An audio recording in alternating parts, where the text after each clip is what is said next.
Bienvenue. Aujourd'hui, on a une exploration un peu particulière, je dirais. Oui, c'est le mot. Et on va se pencher sur un document vraiment assez singulier. C'est le rapport mensuel personnel d'un résident de Nyon et ça date d'août 2025.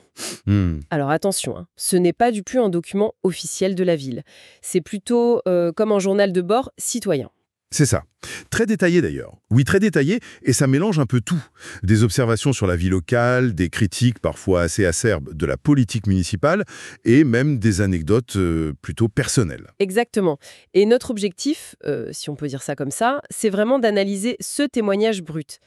Qu'est-ce qu'il nous révèle au fond sur le quotidien à Nyon? Enfin, vu par au moins un de ses habitants, bien sûr. Bien sûr, c'est une perspective. Quelle tension ça met en lumière entre les résidents, les commerçants, les autorités aussi. C'est une plongée, disons, dans les préoccupations, les frustrations peut-être, et le regard critique d'un citoyen sur sa ville. Mhm. On va essayer de décortiquer les points importants de ce rapport, tout en gardant bien à l'esprit que bon, ça reste une vision subjective, hein, Tout à fait. mais une vision qui est foisonnante de détails, ça c'est sûr. Alors justement, entrons dans le vif du sujet.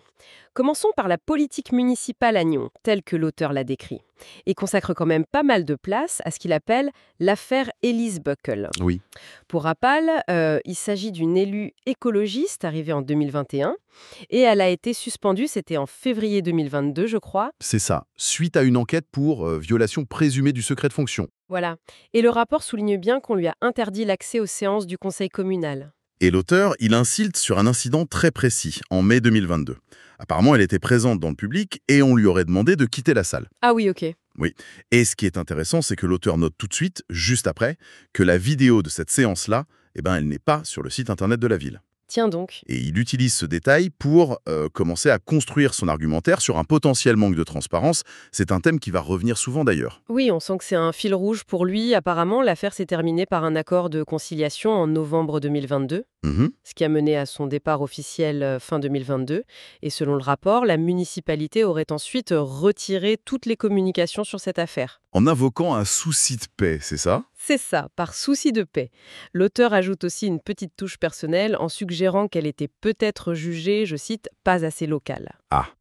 Tout en rappelant quand même son profil, hein, spécialiste environnemental de stature internationale. Ce qui nous amène assez logiquement au portrait du syndic de Nyon, l'équivalent du maire, Daniel Rossella. Le rapport lui consacre beaucoup d'attention. Et le portrait est, comment dire, contrasté. C'est le moins qu'on puisse dire, oui. D'un côté, l'auteur liste toutes les distinctions officielles. Chevalier, puis officier des arts et lettres, un Lifetime Achievement Award, même un doctorat honoris causa de l'Université de Lausanne. Oui, que l'auteur qualifie d'inattendu d'ailleurs. Et de l'autre côté, il pointe ce qu'il considère comme des omissions dans la biographie officielle du syndic. Comme quoi, par exemple? Par exemple, des études d'ingénieur qui n'auraient pas été terminées. C'est un angle d'attaque assez personnel, ça vise clairement à écorner un peu l'image publique. Oui, ce contraste est vraiment au cœur de sa critique. L'auteur décrit le syndic comme politiquement indépendant, mais proche des Verts. Une position qu'il juge, lui, très flexible. Flexible. Oui, qui lui offrirait, selon ses propres termes, une marge de manœuvre avec les sponsors. C'est assez direct comme accusation. Ah oui, quand même. Et le rapporteur va même plus loin. Il avance des allégations assez sérieuses. Il suggère que le syndic se serait positionné juste après la démission de son prédécesseur, qu'il aurait été élu sans vraie concurrence ensuite, D'accord. et qu'il aurait tendance à écarter les rivaux potentiels. Et là, il fait un lien, au moins implicite, avec le départ d'Elise Buckle, justement. Je vois. Et pour renforcer cette image critique, l'auteur ajoute même des anecdotes du quotidien, hein, presque. Triviales, non? Oui, tout à fait. Le syndic qui chercherait des bons de réduction chez Coop ou une tentative ratée d'apprendre la guitare. Sérieusement. Oui, c'est dans le rapport. C'est une stratégie évidente de démystification pour ramener l'élu à une dimension très terre-à-terre, loin des honneurs officiels. D'accord. Ça donne une image particulière. Tout à fait. Ce mélange d'infos vérifiables, d'allégations politiques et puis d'anecdotes personnelles, ça cherche à construire une image complexe et surtout très critique de la figure dirigeante locale. Ça pose la question plus large de la perception des élus et de la confiance des citoyens finalement. Et cette critique de la figure politique, elle se double d'une frustration, on sent, très concrète sur des aspects de gouvernance. Par exemple, la retransmission des conseils communaux. Ah oui, ça aussi. L'auteur rappelle qu'en 2022, la municipalité avait d'abord refusé ce projet. L'argument, c'était un coût de 50 000 francs jugé trop cher. Trop cher, trop énergivore et peu d'intérêt public. C'est ça les arguments avancés à l'époque, selon le rapport. Exactement. Et l'auteur utilise une formule assez sarcastique, on peut dire. Il écrit que Nyon économise sa transparence. Ça pique un peu. Et il souligne l'ironie de la situation quand, 2 ans plus tard, en 2024, un crédit du même montant, 50 000 francs donc, est finalement accepté. De justesse, apparemment. De justesse, oui, pour permettre la diffusion en direct sur la chaîne locale NRTV. Les retransmissions reprennent début 2025, et là, comme par magie, la solution est jugée beaucoup moins énergivore. Mhm. Cette évolution, telle qu'elle est racontée en tout cas, ça interroge sur la constance des arguments et puis sur les priorités affichées, en matière de transparence et de dépenses publiques. Passons maintenant des arcanes politiques, si on peut dire, aux préoccupations plus terre-à-terre, ce qui touche vraiment à la qualité de vie et que l'auteur regroupe sous le terme un peu large d'incivilité. Oui, Par exemple, les déchets. Il reconnaît qu'il y a une certaine amélioration, mais il ne peut pas s'empêcher de critiquer ce qu'il appelle les fauteuils. les fauteuils. Oui, c'est probablement une métaphore pour désigner des responsables un peu inactifs face au travail du personnel de nettoyage sur le terrain. D'accord, je vois le genre. Et il fait un lien assez curieux et ironique entre les grandes manifestations sponsorisées qu'il appelle pain et divertissement et une possible diminution des déchets. Ah bon, hein? Le lien n'est pas évident. Non, pas du tout. Mais il semble sous-entendre une critique plus large. Ces événements, ok, ça génère de l'activité, mais à quel prix et pour qui au final?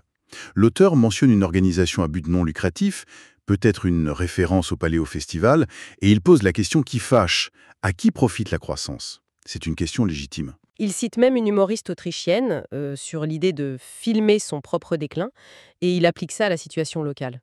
C'est assez sombre comme vision. Le sujet qui semble vraiment le plus préoccuper l'auteur, en tout cas si on regarde la quantité de détails qu'il donne, c'est le bruit. Les nuisances nocturnes. Ah oui. Surtout dans le quartier de Rive. La description qu'il en fait est assez frappante. Il parle d'alcool à flot, de clients qui, je cite, tombent comme des mouches. Carrément. Et il considère que l'idée d'avoir le calme à 22 heures, c'est une blague. Oui.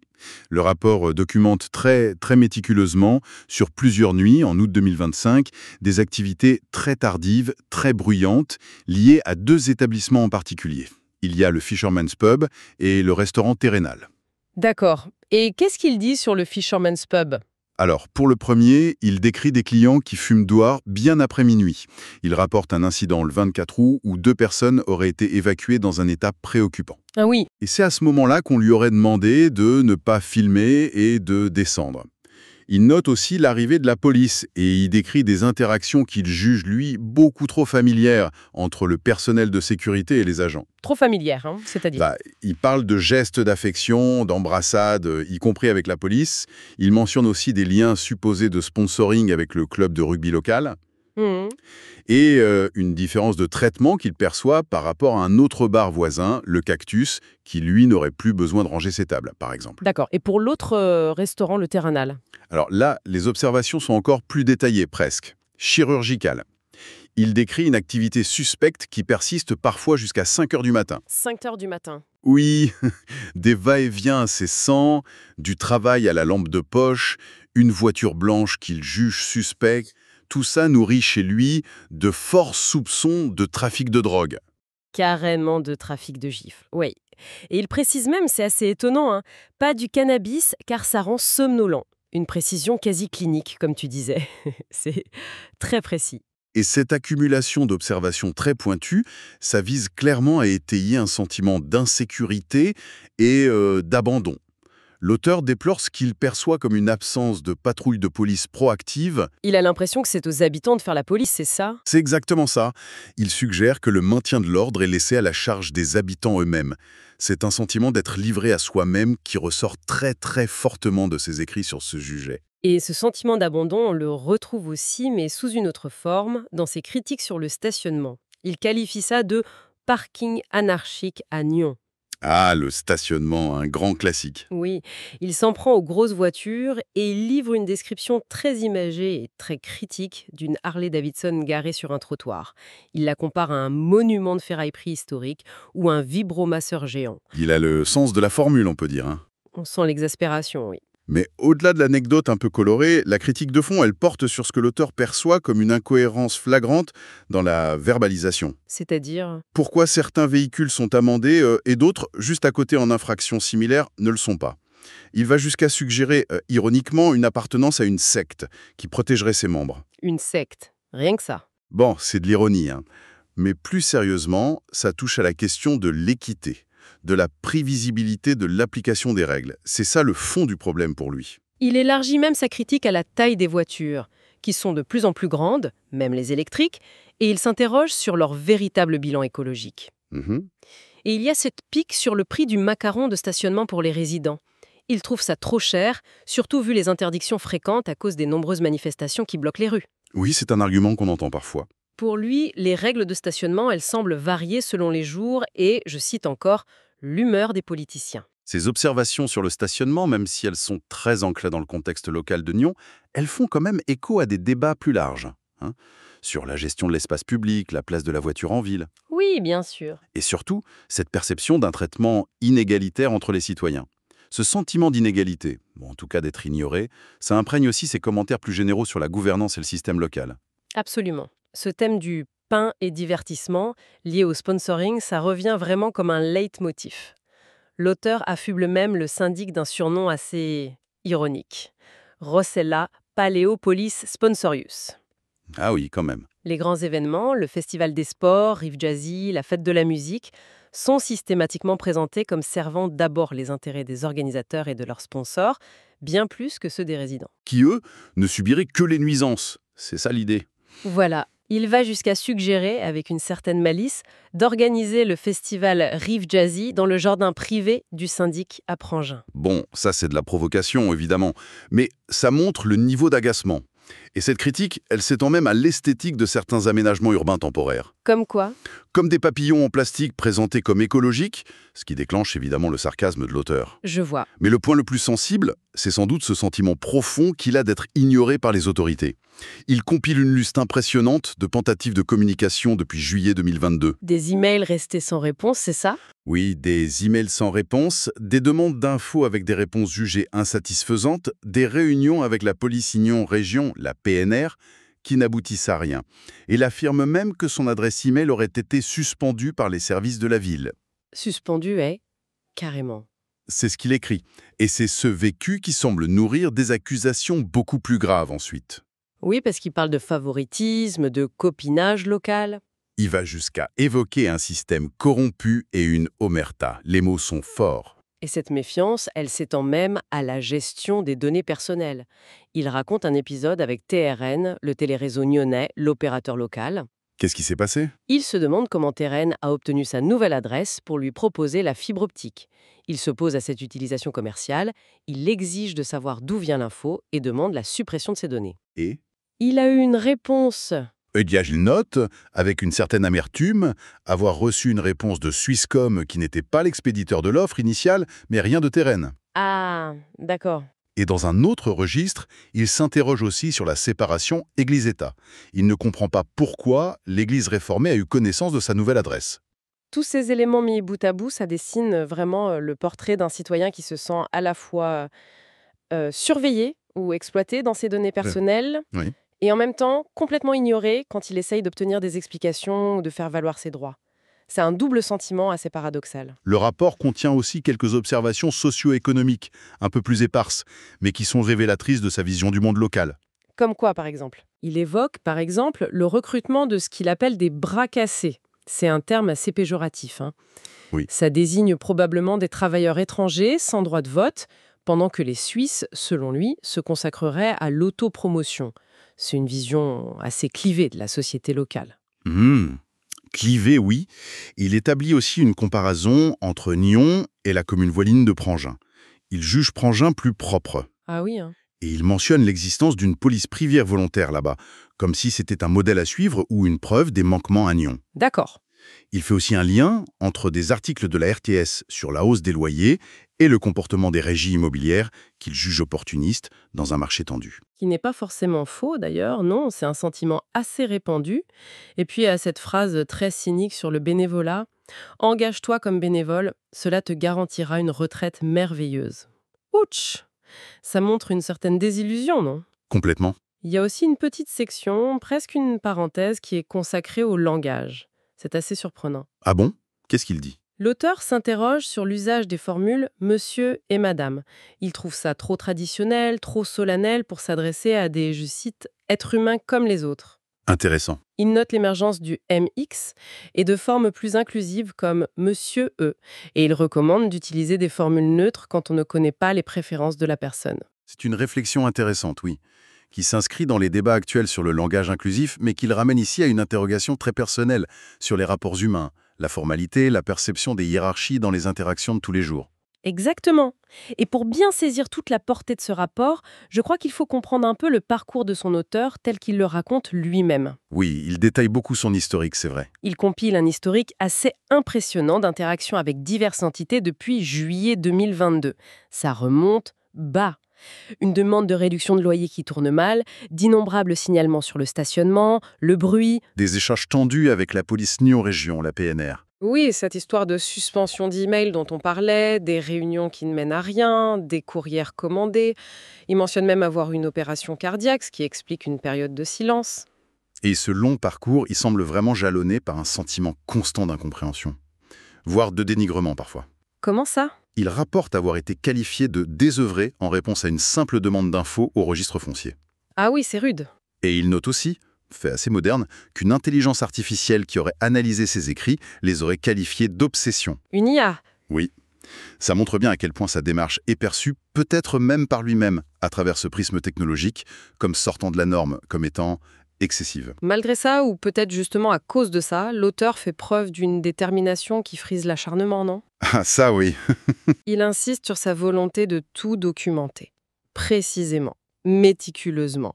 Il affirme refuser de se laisser prendre pour un idiot. Ou intimidé. Il fait référence à cet incident où on lui aurait crié « descends » alors qu'il observait une scène depuis sa fenêtre. C'est ça. Il mentionne aussi avoir publié des vidéos pour prouver ses dires, vidéos qui auraient été supprimées depuis. Toute cette accumulation de griefs, d'observations, de confrontations, ça aboutit à une vision extrêmement critique, quasi apocalyptique du système local. Les mots qu'il utilise sont d'une violence rare quand même. Ce gouvernement pue jusqu'au ciel. Oui. Et il n'hésite pas à faire des comparaisons historiques ou géographiques assez audacieuses. Il évoque la Calabre, la Sicile, la chute de l'Empire romain ou de l'Empire britannique pour décrire la situation à Nyon. Rien que ça. C'est pour montrer l'ampleur du problème, selon lui. Et l'appel final est radical, on peut dire. Il préconise ni plus ni moins que de remplacer toute l'équipe dirigeante actuelle. Par des personnes venues de l'extérieur pour briser ce qu'il appelle le copinage local. Voilà. Et le document se termine sur une série de slogans et d'interjections, soit ironiques, soit provocatrices. Cheers, have a cold one. Ferme ta gueule et bonne nuit. Le très politique Free Nyon. Oui, et cet avertissement aux allures presque bibliques, attention, partez qui le peut. C'est une conclusion qui claque comme un coup de fouet. Effectivement. En synthèse, ce rapport nous offre vraiment une plongée sans filtre dans la perspective très personnelle, et manifestement très conflictuelle, d'un citoyen face à sa ville, face à ses autorités. Il cristallise des tensions assez classiques finalement, mais qui sont ici exacerbées. La difficile cohabitation entre le dynamisme économique, événementiel, et la quête de tranquillité des résidents. Oui, c'est un conflit fréquent. Le fossé perçu ou réel entre les administrés et l'administration. Et puis les impasses de la communication qui peuvent mener à un profond sentiment d'impuissance, de défiance envers le système. Et au-delà de la véracité factuelle de chaque allégation, bon, ce n'est pas notre rôle d'en juger ici. Non, absolument pas. Ce document soulève une question plus fondamentale, je trouve, sur la manière dont les préoccupations citoyennes, même quand elles sont exprimées de façon aussi détaillée, voire jugées obsessionnelles, Oui, comment elles sont reçues, traitées ou au contraire ignorées par les structures en place. Quelle est finalement la portée d'une telle veille citoyenne, si minutieuse soit-elle? Est-ce que ça sert à quelque chose au final? C'est une excellente question. Et le rapport se termine sur cet appel radical au changement, ces slogans provocateurs. Ça nous invite peut-être à une dernière réflexion. Laquelle? Jusqu'où peut mener la frustration d'un citoyen qui se sent systématiquement ignoré, voire méprisé? Quelle forme cette exaspération peut-elle prendre? Surtout dans un contexte localisé comme Nyon, où finalement tout le monde se connaît plus ou moins. C'est vrai. C'est une question qui dépasse largement ce cas individuel, je pense. Ça interroge la vitalité du dialogue démocratique local. Une interrogation à méditer, comme on dit. Voilà, qui conclut notre exploration de ce rapport citoyen nyonnais assez intense. Merci de nous avoir accompagnés dans cette analyse.